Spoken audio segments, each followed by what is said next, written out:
welcome back to Keep It Lovely Podz. If you're looking for perfect people with perfect lives, you're definitely in the wrong place. But if you're here for a little laughter, a little bit of tea, and honest conversations, you are definitely in the right place. So without further ado, let's get into it. Today, I have the pleasure, of having a friend.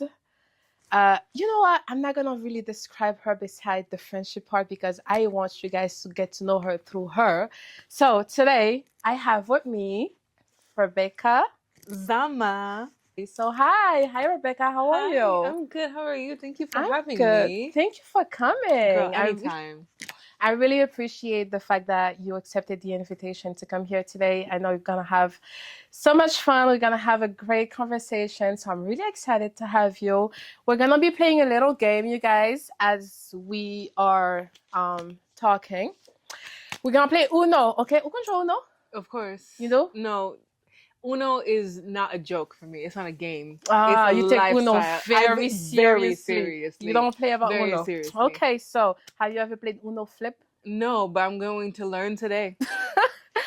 I'm not with the learning because I suck at Uno, so I'm not about to get beat up at my game in my show, okay? So we're gonna be playing Uno Flip, but I think we're gonna use just one side. Parce que pas bon mati, pas au courant qu'il te flip avant de acheter. Listen, there's and like the flip is not gonna do it. There's honestly like 7 different Uno games that have dropped. I don't know what any of them are. I know. There's one. There's the Uno one. No Mercy. I played that one. First time I played it, I was out before I even got to my turn. Is it the one we played at Friendsgiving? Yeah. Yes. Yeah, that one. That one will ruin friendships. Yes. That will test a friendship. Mm-hmm. And I will be the one testing that friendship. Mm-hmm.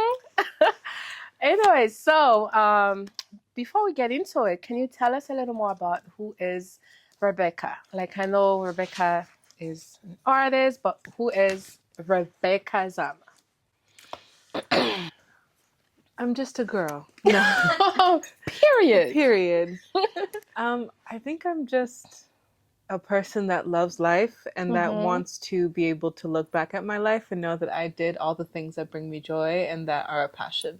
Okay. And I found that through different things, of course, through the music that I make, but even beyond the music, I'm just someone that wants to make a mark on the world. Nice. I really feel like I see that in everything that you do and the way you move. Okay. No, we're starting off great. Go ahead. No, thank you. Listen, okay? So, since you mentioned music, so I know music is a passion of yours. Can you tell us a little bit more about how you got into that? Yeah, I started performing when I was super young. It's something that I always had a love for. It's your turn. Mm-hmm. We're going to be doing matching colors and numbers. Yeah, we're just going to match colors and numbers. Yes. Draw 4 on draw 2, no draw 2 on draw 4. Okay. That sounded a little... Okay. Fine. Can we put it on the table over here? Yeah. Okay. So I started performing really young. It was something that I had a passion for ever since I can remember. And so I always say that I don't know who I am without music. No.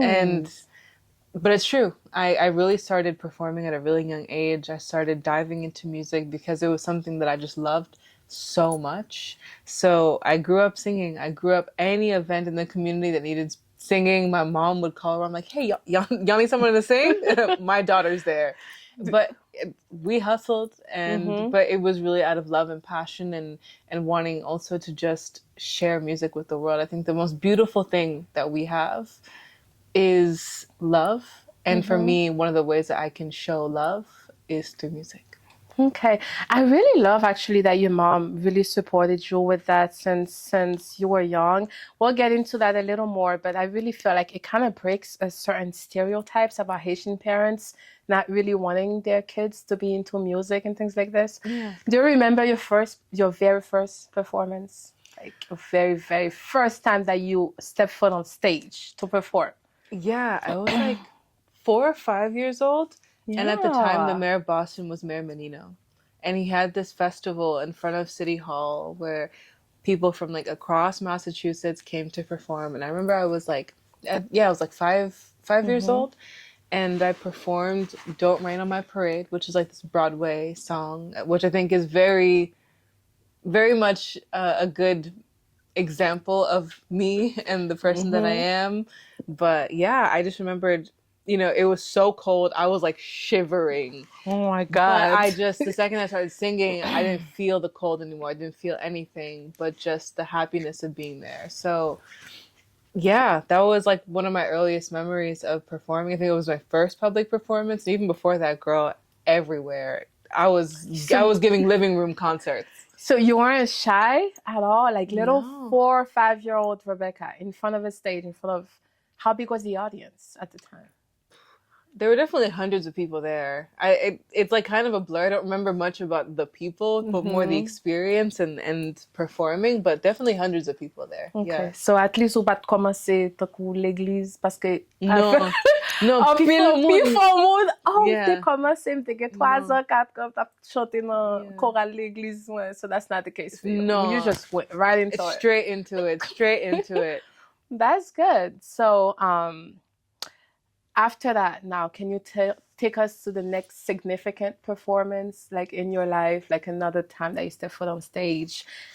Yeah. Even years later, where you found yourself on stage again, and you're like, okay, I definitely want to do this.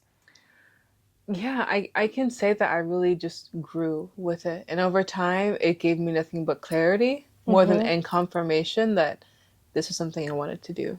I was in middle school, high school performing, sometimes in places where I probably shouldn't have been because I wasn't old Mm-hmm. enough. But I just wanted to get myself out there so bad that there was no door that I wouldn't open, no place that I wouldn't go.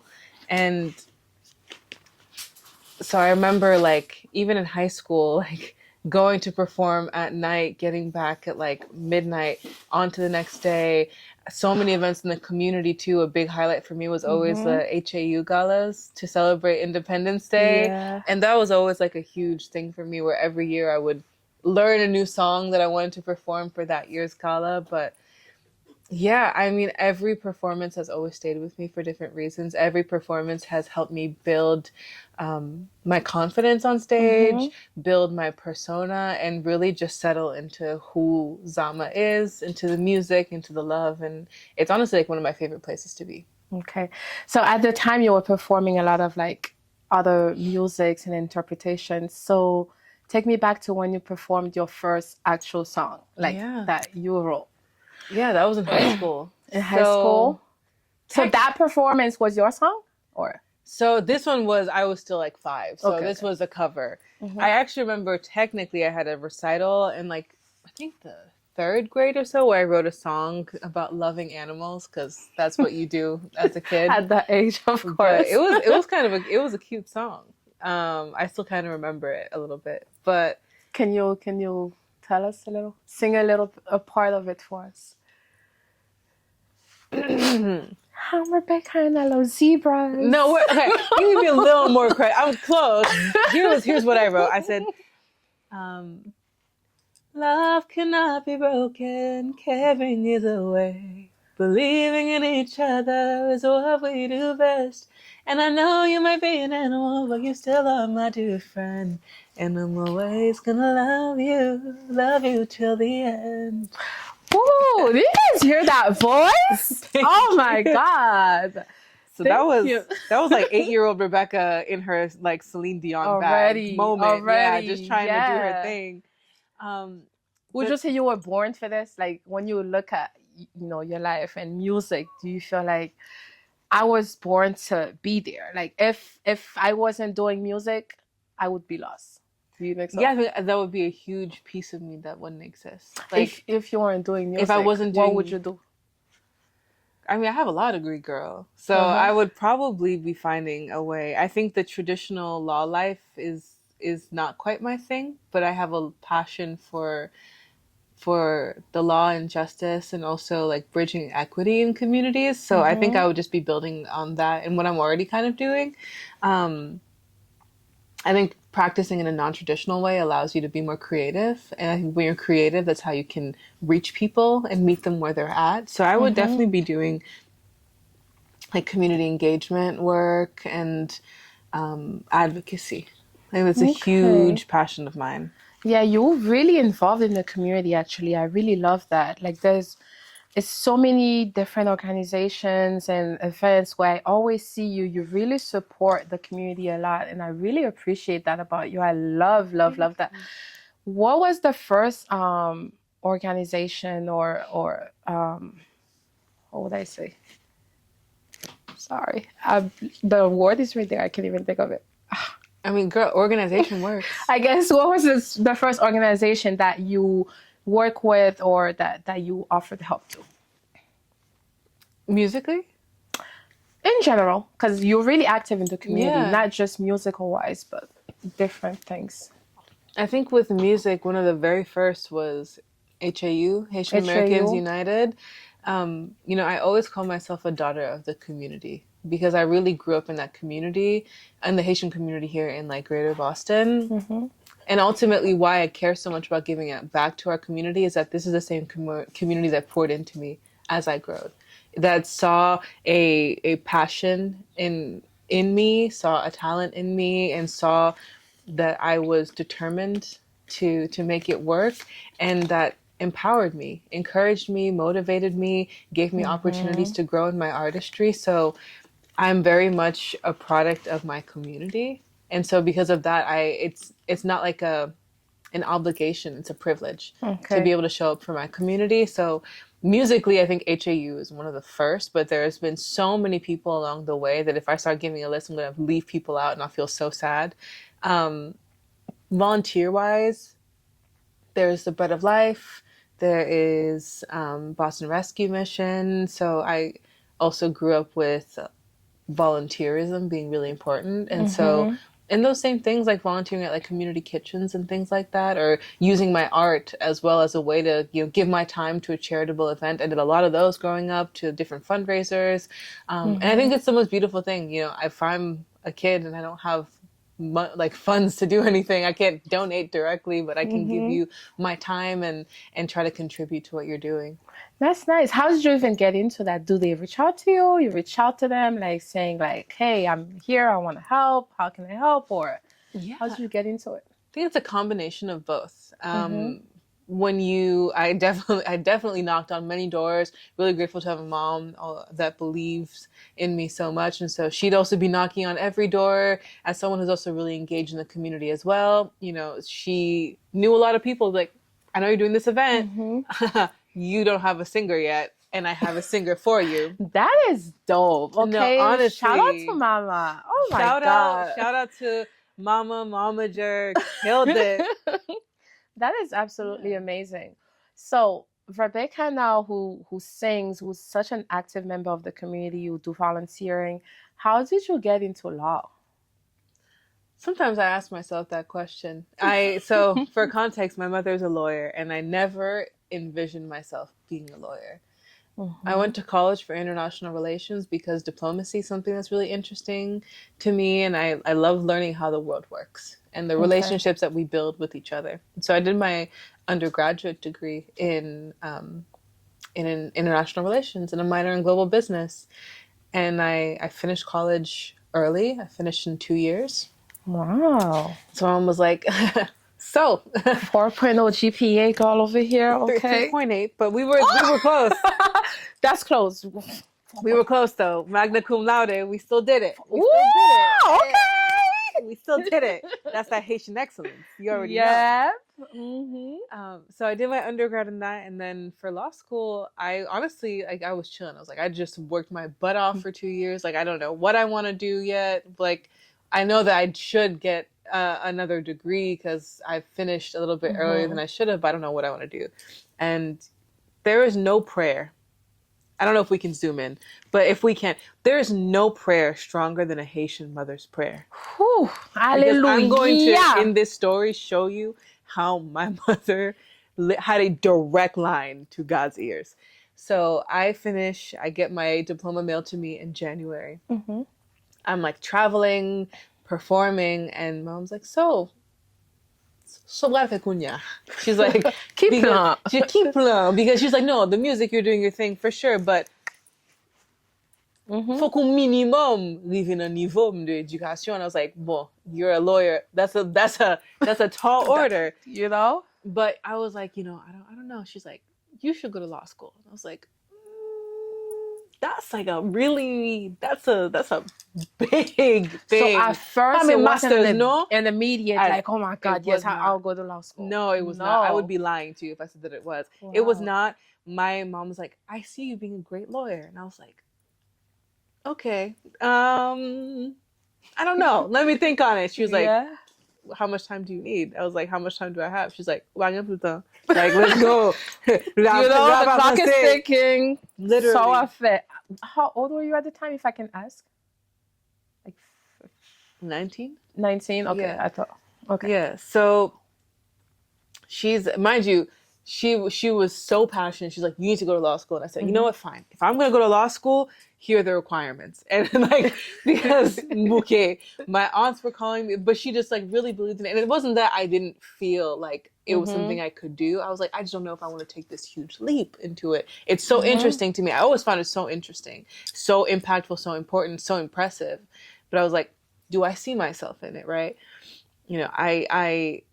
So I was like, okay, if I'm going to do this, like, I have to study for the LSAT. I don't like standardized testing. Like, I don't know what I'm going to do. Did the LSAT one time around, got an incredible score. I was like, what's going on? What's going on? Then I said, okay, but I don't want to go spend like a ton of money on law school. I need somewhere that's going to let me go basically for free. Like I need that.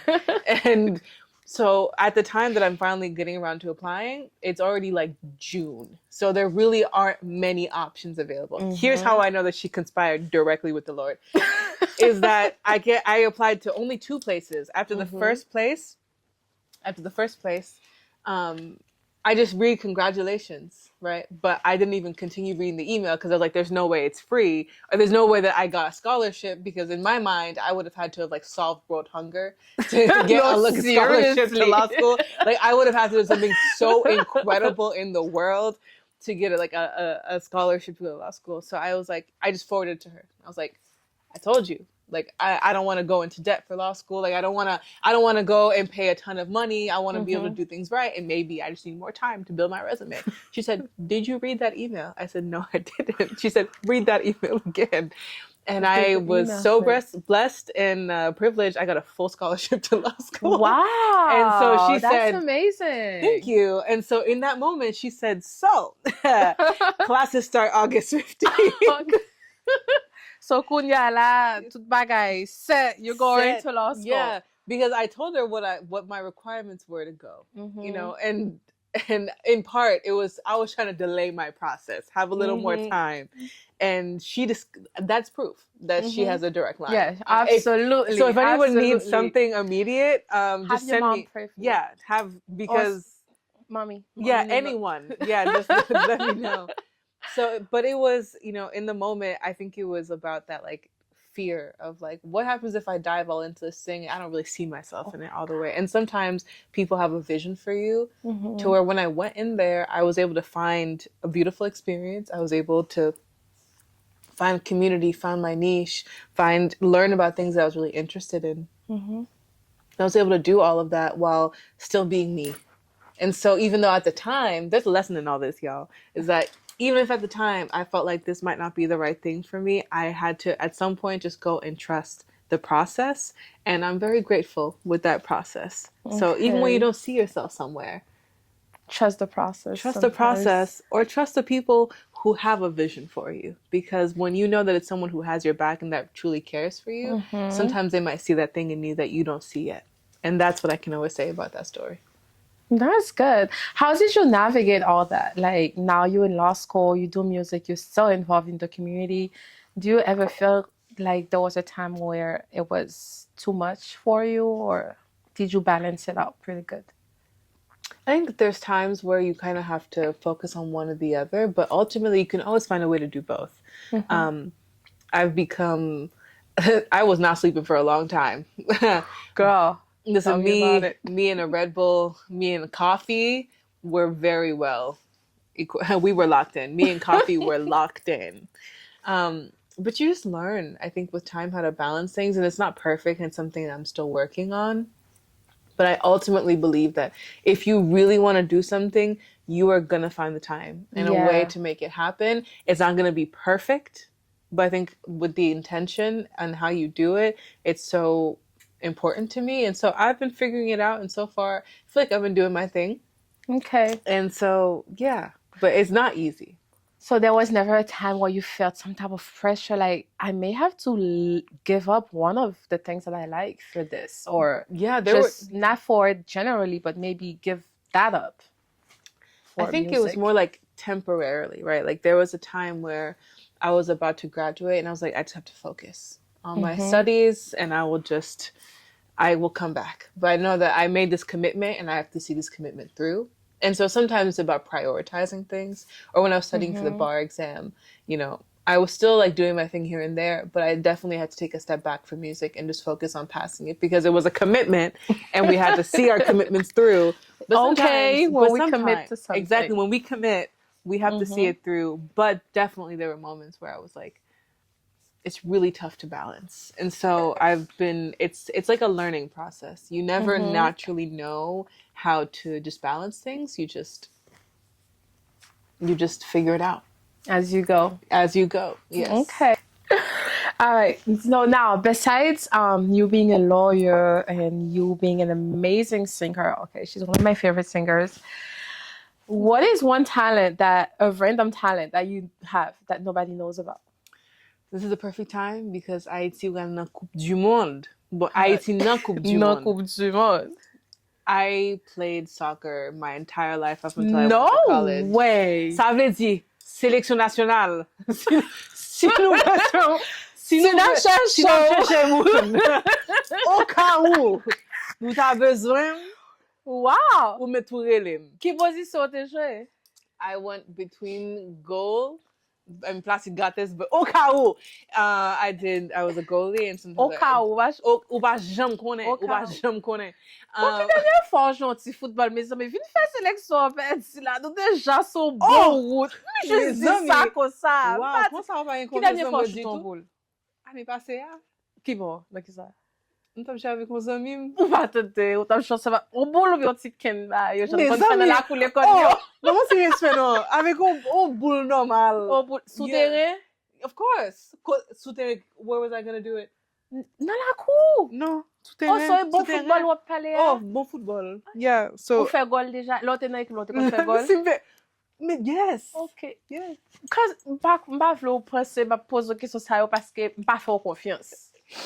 Sister, m'pa wè Mais en confiance même du tout. temps, M'pa wè graine confiance. mais en même temps, m'pa si ça son choc. I don't know if like other people know that about you. I'm a little shocked. If someone hasn't followed me for a very long long time, time. they would have seen a few videos here and there. But your girl was a goalie and your girl sometimes played like midfield as well. Ça dit là, ben dans match qu'a fait 5 juillet là, m'pa le faire au métro là dans là. Eh ben, ça n'a Kon pas. match qu'a fait dans Florida. Yeah, something. m'pare. Ma métro dans match là. That's awesome.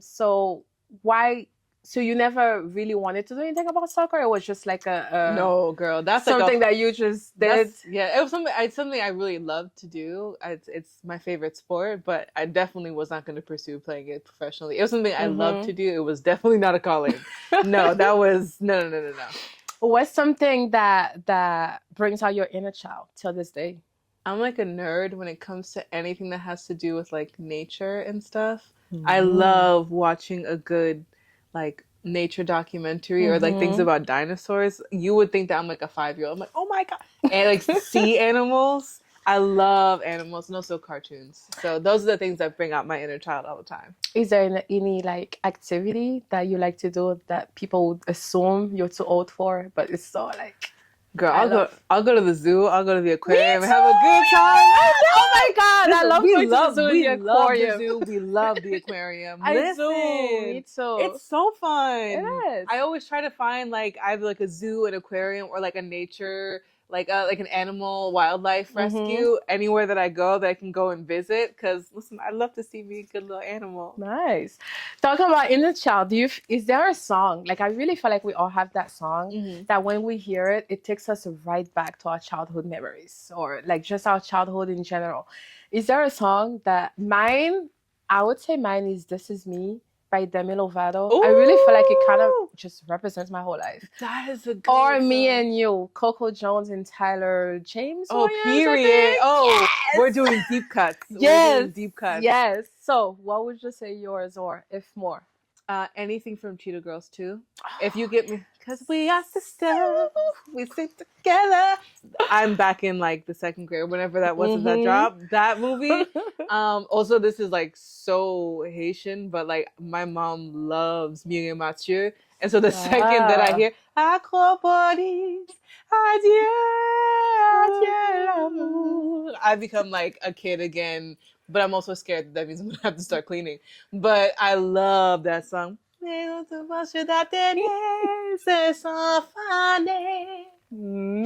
s'est aimé quelques jours. Acropolis, adieu. Shout out Mieux et Mathieu, part of the soundtrack of my childhood. Oh my God. Oh my God. Non, je ne veux pas. Oh non. Je ne crois plus. Yeah. She is such an amazing artist. Yeah, Listen, icon. But back to American music. If you play The Climb for me, girl, we lit. If you play like party rock anthem, oh my God, that brings me up. But anything Cheetah Girls, I'm there. Anything Cheetah Girls. Anything Cheetah Girls. I think anything Demi Lovato. I used to love. I still do, but I used to really love her back in Disney. Like under every shape and form and aspect. We love.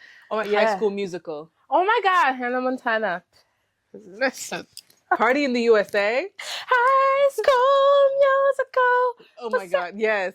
Yes. Yes. Pas fait ça encore. N'apprécie pas ça parce que on connaît Rebecca tellement pas côté dans longtemps. Moi c'est voix moi ça avec voix pas là trop si je la casse se lève chanter. Réaliser c'est très différent.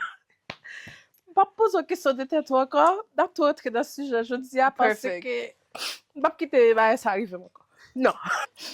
Anyway, so we have a very interesting topic today, which is 10 misconceptions about women. I really feel like we now live in a world where people judge, people think whatever they want to think, and so, not often do we have a voice or an occasion to actually say, well, I don't think that's true. This is why we think that. Or maybe this is true. You never know. So I really felt like it was a little topic that I wanted to get into. I feel like I've been a victim of misconceptions so many times. So that's something I really want to get into. So we're going to go ahead. I had asked you to... So I agree with you. The whole catty thing... I don't like that because that's not my experience. Okay, beautifully said. I love that you said that because especially when we see like women put events together, especially let's say like it's a beauty event. Guys don't go to beauty events. Somehow the event is packed. Yeah. It's sold out. Women supporting women. That part, I think people underestimate the power of a woman's support. The longevity that comes with it. When women support something, they support something down. All of our moms, all of our aunts have that one brand that they stay with forever. My aunt, Mac Ruby Woo. In this lifetime and the next. Ruby, the lipstick? Yeah. I love this lipstick. I literally have it in my purse. Exactly. Mary Kay. That Mary Kay lady had 10 clients minimum on rotation. Women support women, of course. Absolutely, I definitely think so. Okay. I think one of the biggest misconceptions about women is that they are inherently sensitive. And when people say that, I think they mean it in a bad way. And I actually would challenge people to see how they view women as vulnerable, as them being in touch with their emotions and honoring their experiences. Because on the flip side, right, with sensitivity comes understanding the power of words, understanding the power of words on what that means for you. And the most powerful thing on earth is knowing yourself and knowing your emotions and honoring them. How many people feel a type of way and they keep that inside, or they can't piece together what they're feeling, and that translates to so many other things. So when people say women are sensitive, I think that's actually a beautiful thing, because that means that they're human. And it means that we understand the range of emotions and that we get to sit with that and honor it. And that's why we live longer. Absolutely. Okay. Another one that I have is Gen Z women don't want families, marriage, or love. They're mostly after money and fame nowadays. I don't agree with that. Okay. I don't agree with that. I think the difference is that culturally, there's been a shift over the past, like, I would say 2 generations, which is a beautiful thing. That just says that a family is not the whole goal. It's not You just, don't have to forego your own goals and your own ambitions and your own joys in life just to raise a family, because men don't have to make those same concessions. Men can live their life, have their fun, do their thing, and not have an expectation that they can no longer engage in those things when they have children. Yeah, and they don't have to make the same sacrifices we They have to don't. make. So I think now what I'm seeing a lot of women doing, and I love it, is saying that I can be a mother, I can be a wife, I can have a family, but I'm also my own person, and I can explore all that that means. Yeah. And also, like, when people are like, well, Gen Z doesn't want to buy houses. Have you seen the price of a house? Make it more affordable for us. I think they probably, whoever we need to speak to, make us want to buy a house, maybe. Exactly. Like, first off, the market's crazy, but that's a whole other point. And I think it's just about, like, women being at the center of their life and their experiences and getting to live in that, right? Where it's not just, when you look at traditionally what happens is you're a person up until then. You are at the age where you're supposed to get married, and then that's your identity, is you're supposed to get married. Then you get married, and then you are now a wife, then you're a mom, and now you're a mom. But what happens to the person that's at the core of all of that? How does she get a chance to live her life and do all her things? And I think that it's beautiful that women have a choice now to do that. I really feel like, especially now in our community, we kind of see that shift, because before, c'est quand il fallait n'attendre parents qui parlaient de petit yo, even if they're no shape, even if their kid didn't have a career, yo pas gon travail, but à partir du moment que li marié, li gen petit, li la kaili, c'est plus gros accomplissement pour lui, c'est plus gros fierté, like, oh, comment petit ou ye? Oh, petit mon femme, oui, oh, oui, tel marié, kounya, li gen petit, li bagay. So it's like now, so ou pa gen sa, ou pa marié, ou pa gen petit, ou pa se sou pa se la, plus ou pa kon travay, so parents sa, mpa konen, ki sa l'envie di de ou, exactement. So I really feel like that's really a good thing. Like nowadays, we focus more on ourselves. Like we can do it all, but we can still have a career. We can still be an entrepreneur. We can still follow our goals, our passions, and still balance it out while being a wife and a mother. But then again, if it's not in the books for everybody, I really feel like sometimes or society puts that pressure on you too, that you have to have a family, you have to get married, you have to be in a relationship. And I don't necessarily think that it's true, everybody can manage their lives the way they want. I think that life is too short to live by what society wants to tell you to do, right? Exactly. I think for a long time, society told women what they have to do, who they have to be, what they have to want. And now it's about having the choice to do all of that. It's a beautiful thing. If you just want to, if you want to get married, have children, and that is your goal in life, that is a beautiful thing. That is an incredible thing, to have a family, to bring life into the world. And it's equally okay if you have no desire to do that and you just want to build a legacy for yourself that doesn't have to do with having a family in the traditional way of things.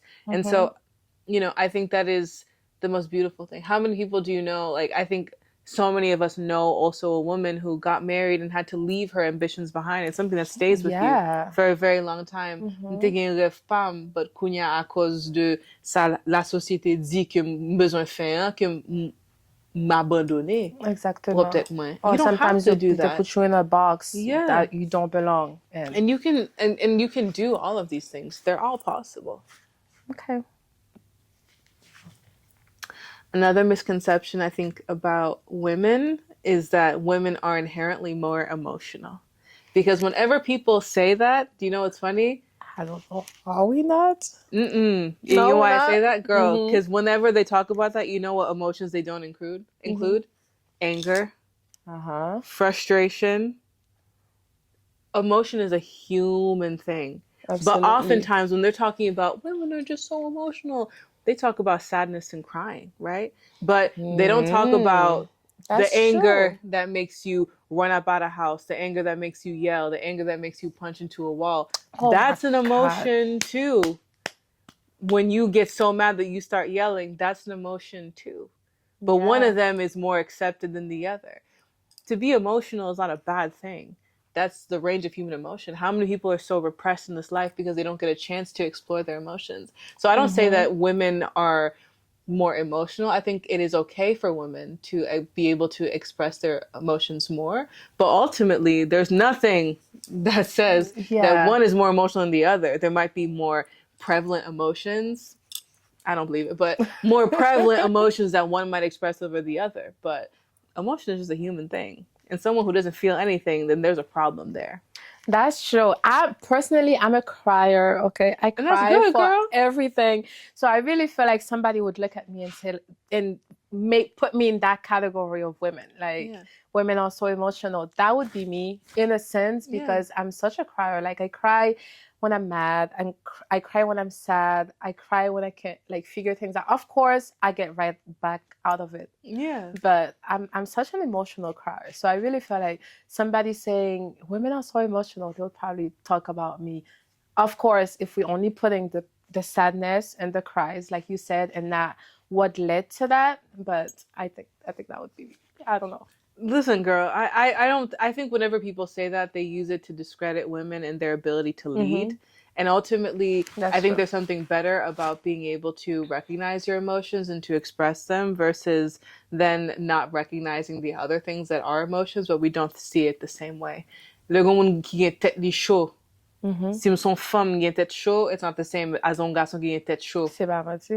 Si son femme qui, you know, that's a bit more stoic or whatever, you va regarder mon genre. But for a man who's stoic, that's what they look for in a leader, right? Yeah. If I'm a woman and I act a certain way, and men were acting in the same way, it's never the same thing. There's not one that is more emotional than the other. Mm-hmm. There's a whole range of emotions in this world. What makes you Absolutely. human is being able to express them. And I think everybody should have a chance to express their emotions, and we should honor people expressing their emotions rather than seeing that as a bad thing. That's good. Okay, next one I have is women want a provider. What do you think about that? I think some women do and some women don't. Like, I think some women want a provider. I think it's a very traditional thing.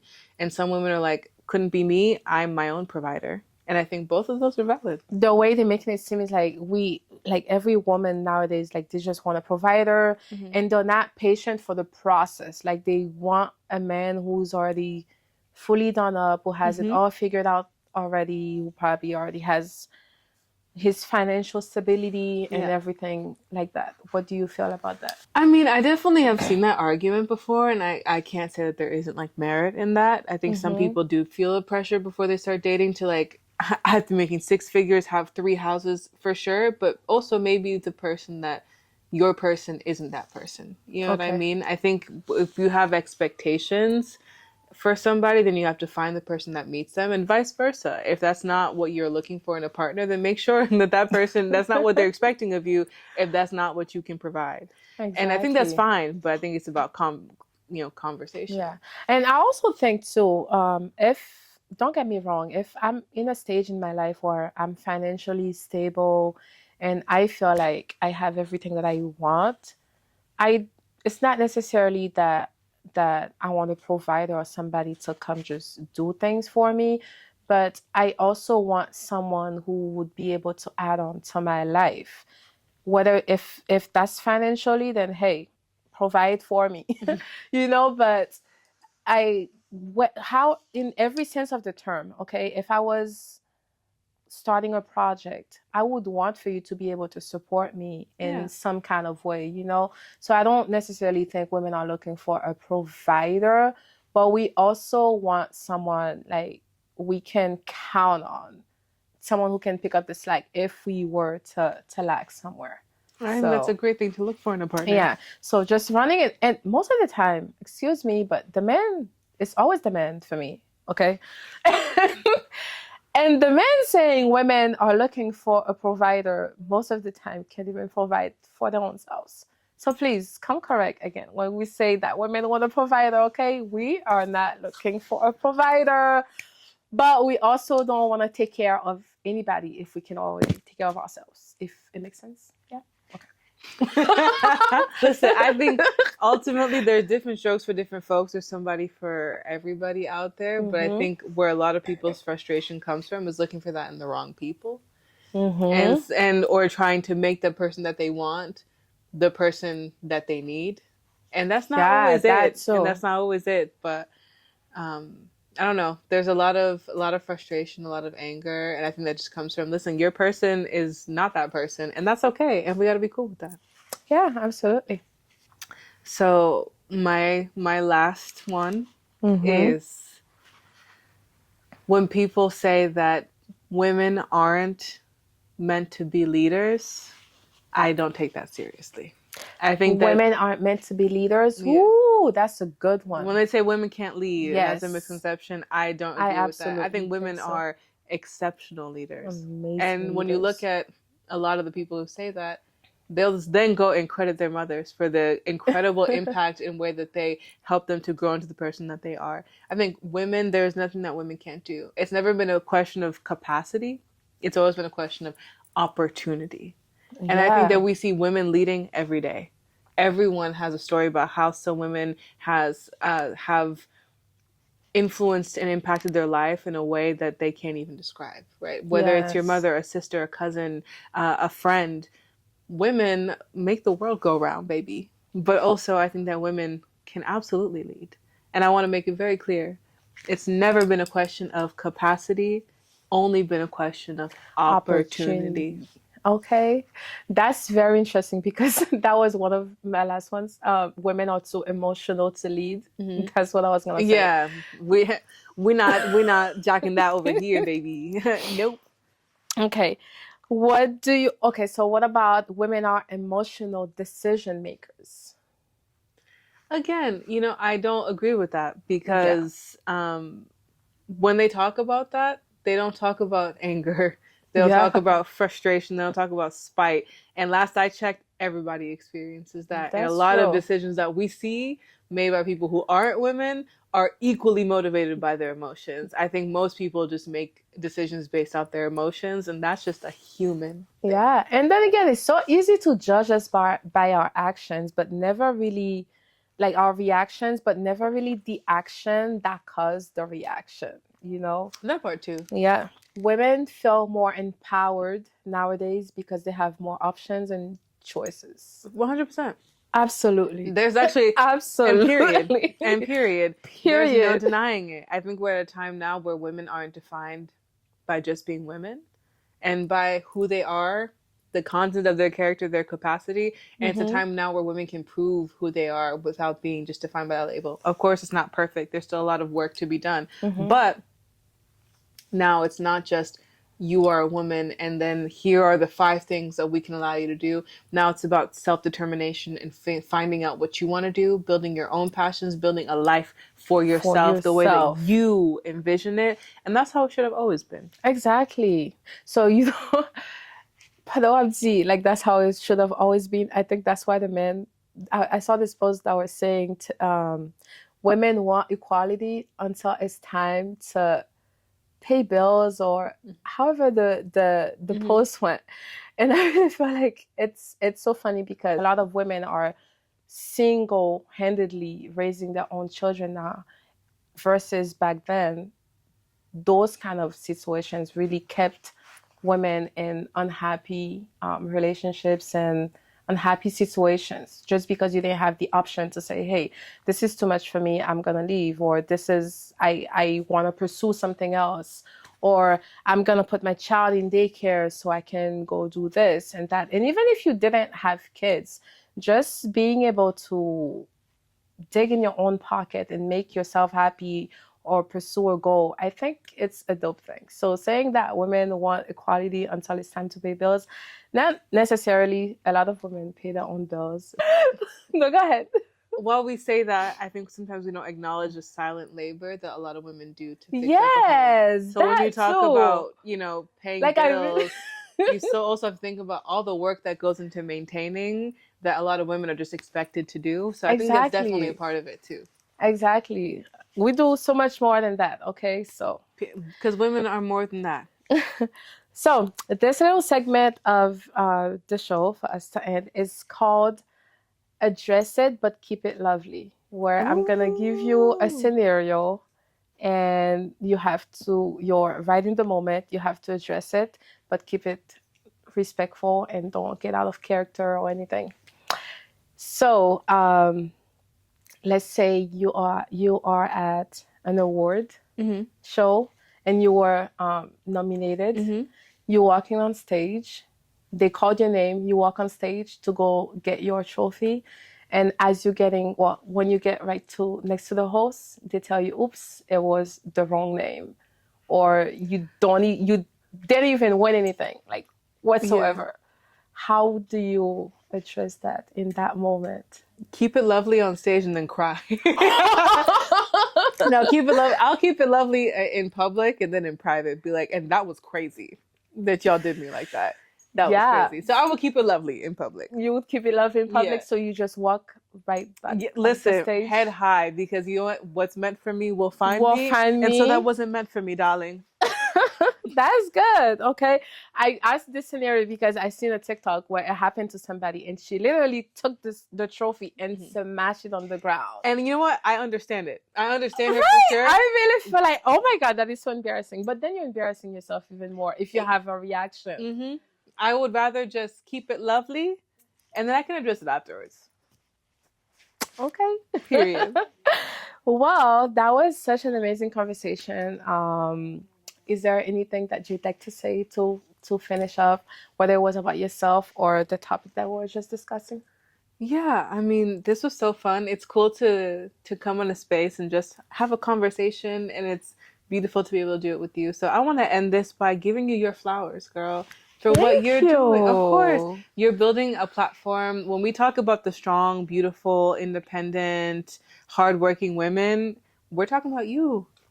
We're talking about women like you who are doing your thing, entrepreneurs, self-starting. Look what we're doing today. This is a platform made by you. And so really of course, I'm blessed to know you. I'm blessed to call you my friend and my sister. Thank you, baby. Mwah. And so I'm so happy to be here. Thank you. For the record, nobody won Uno. So that means I got to come back for our next time. Dernière, c'était moi-même. So parce que ça me connaît, c'est que ZAMA pas jamais perdu Uno. So that veut dire, m'a retourné. She lost today, okay? I will come back. Listen, this one was a little confusing because it has two sides, and I wasn't sure, you know? It's okay, but we're going to get a rematch. But I just want to say thank you for having me. Thank you for doing this.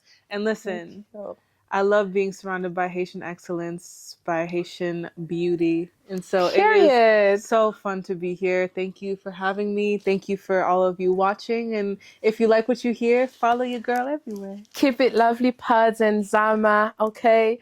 Thank you. Thank you so much for accepting to the invitation to sit down and have a little chat with me.